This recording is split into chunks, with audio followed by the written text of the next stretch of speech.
India versus Zimbabwe যে টি-20 সিরিজটা শুরু হলো এবং শেষও হয়ে গেল, এবং দর্শকদের মধ্যে কোনো হাইপও তৈরি হলো না, খেলাগুলোর প্রতি কোনো ইন্টারেস্টও তৈরি হলো না। আমি নিজে ক্রিকেট খুব ভালোবাসি এবং ক্রিকেট নিয়ে নিয়মিত ভিডিও বানাই। বিশ্বাস করুন, এই সিরিজটা নিয়ে বিন্দু মাত্র একটা এক্সাইটমেন্ট আমার তৈরি হয়নি। মানে ওই হচ্ছে হবে হচ্ছে হবে করে খেলাগুলো দেখেছি, তাও ভিডিও বানাতে পারিনি কারণ আমি দুটো ম্যাচ খুব ভালোভাবে ফলো করতে পারিনি।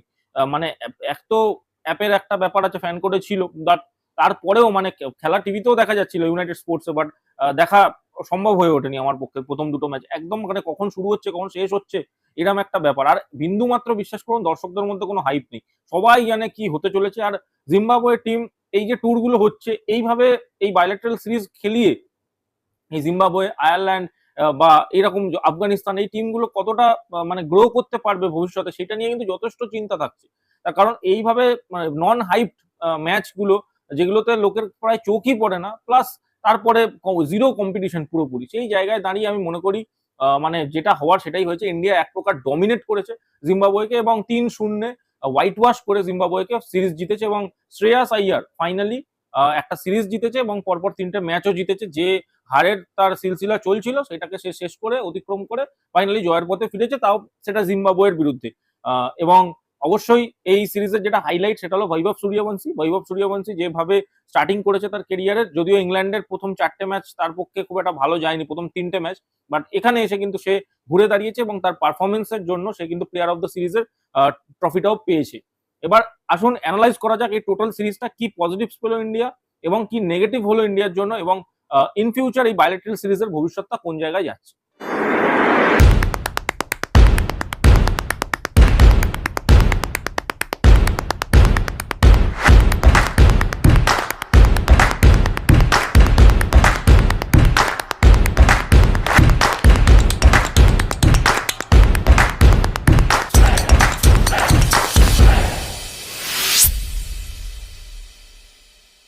দেখুন, এই সিরিজটা যখন শুরু হয় তখন থেকেই মানুষ জানতো সিরিজের ফলাফল কি হবে। একরকম খুব আয়ারল্যান্ডের যে সিরিজটা হলো, একরকম খুব একটা আশ্চর্যজনক কিছু না হলে কিন্তু ইন্ডিয়া এই সিরিজটা ইজিলি জিতে যাবে, এটা সবাই কিন্তু এক্সপেক্ট করেই নামছিল। তবু একটা ক্ষীণ আশা ছিল, কারণ আয়ারল্যান্ড এই রিসেন্টলি এই ফুল ফ্লেজেড ইন্ডিয়ান টিমকে কিন্তু হোয়াইট ওয়াশ করেছে, সেই জন্য কিন্তু একটা এক্সপেকটেশন তবুও ছিল।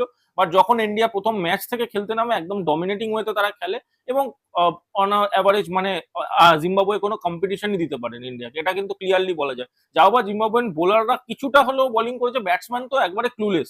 ইন্ডিয়ার বোলিং এর সামনে ব্যাটসম্যান গুলো একদম ক্লুলেস হয়ে গেছে, এবং যা হওয়ার তাই হয়েছে। ইন্ডিয়া এক প্রকার পুরো ডমিনেট করেছে এই এই সিরিজটা। এবং একটা জিনিস যেটা কিন্তু খুব আলোচনা হচ্ছে, এই সিরিজ শুরু হওয়ার আগেই কিন্তু সবাই জানতো সিরিজের রেজাল্ট কি হবে, কাইন্ড অফ সবাই কিন্তু জানতো।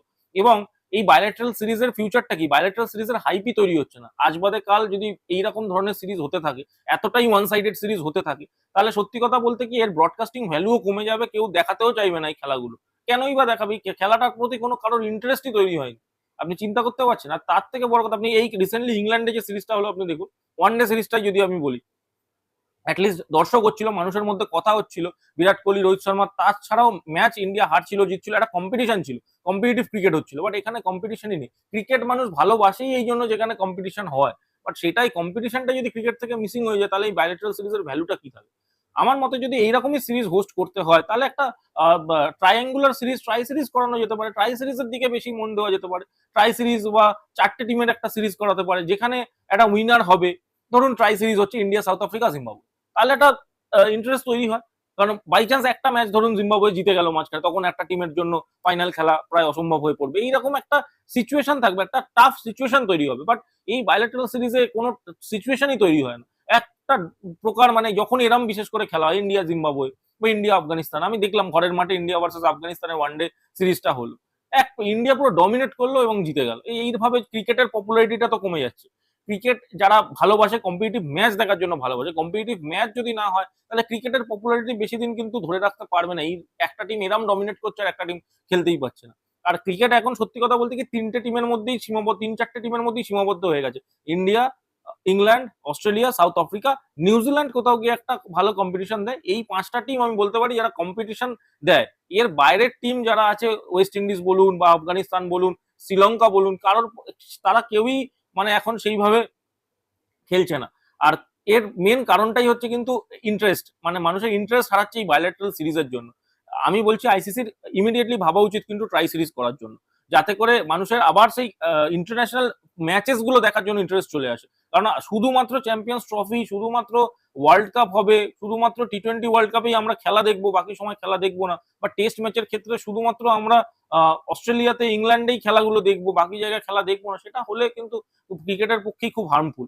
এই টি-20 ম্যাচে যদি না মানুষের ইন্টারেস্ট হয়, তাহলে ওয়ান ডে ম্যাচ যদি জিম্বাবুয়ের সাথে হতো এই সিরিজটা, ভাবুন তো কারোর ইন্টারেস্ট থাকতো? ওই রোহিত শর্মা, বিরাট কোহলি ছাড়া খেলা দেখার কারোর ইচ্ছা থাকতো? আপনি সেই কথাটা বলুন।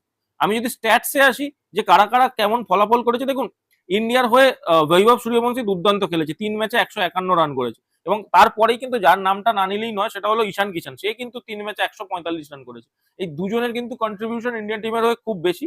তিলক বর্মা একটা ক্রিটিক্যাল ইনিংস খেলেছে, 3 ম্যাচে 77 রান সেও করেছে, বাট যেটা, এবং শ্রেয়াস আইয়ারও 3 ম্যাচে 80 রান করেছে, বাট যেটা মোস্ট মানে ক্রুশাল একটা বিষয় সেটা হলো কিন্তু Abhishek Sharma. Abhishek Sharma totally flop Zimbabwe সিরিজে, এবং আমাদের এটা বুঝতে হবে এশিয়ান গেমস আছে সামনে, এবং অভিষেক শর্মা টোটালি ফ্লপ। তা এরপর কি আমরা সঞ্জু স্যামসন আর বৈভব সূর্যবংশীকে ওপেন করতে দেখতে পারি? অভিষেক শর্মাকে কিন্তু ইন্ডিয়ান টিম ব্লাইন্ড ব্যাক করে, এটা আমিও এক্সপেক্ট মানে করি, মানে কনফিডেন্স দিয়ে এই জিনিসটাকে, যে ইন্ডিয়া ব্লাইন্ড ব্যাক করুক অভিষেক শর্মাকে। এবং ওয়ার্ল্ড কাপে দেখেছি কন্টিনিউয়াস ফ্লপ হওয়ার পরে কিন্তু ফাইনাল ম্যাচে অভিষেক শর্মা খেলেছিল। কিন্তু আমার কাছে কথা হচ্ছে, অভিষেক শর্মাকে যদি ব্লাইন্ড ব্যাক করা যায়, তাহলে কি সঞ্জু স্যামসনকে ব্লাইন্ড ব্যাক করা যায় না? তাকেও তো করা যেতে পারে, সেও তো প্লেয়ার অফ দ্য টুর্নামেন্ট হয়ে এলো, ট্রফি জিতিয়ে দিয়ে এলো ইন্ডিয়াকে। তারপরে কি তাকে এই দল থেকে বার মানে কাইন্ড অফ রেস্ট বলছে, বাট দলের বাইরে রাখা? এরপর দলে এলে আমি জানি না, বৈভব তো খেলে দিয়েছে, তাহলে বৈভবকে ড্রপ করলে ইনজাস্টিস হয়ে যাবে, তাহলে সঞ্জুকে খেলানোর জন্য আবার জায়গা খুঁজতে হবে। এই জিনিসটা হয় কেন সঞ্জু স্যামসনের সাথেই কেন হয়? আর সে যতই পারফরমেন্স করুক তার দিকেই সবসময় আঙুলটা কেন ওঠে? এইটা তো একটা কোশ্চেন অ্যান্সার করতেই হবে। এবং এরপরে কি অভিষেক শর্মার জায়গা সঞ্জু স্যামসন আর বৈভব সূর্যবংশী দুজন ওপেন করবে? এটাও কি হতে পারে এশিয়ান গেমসে? দেখার বিষয়, দেখতে হবে। বাট বৈভব সূর্যবংশীর থেকে কিন্তু ক্রেডিটটা নিলে চলবে না। সে যতটুকু চান্স পেয়েছে সেই জায়গায় কিন্তু সে অনবদ্য খেলেছে।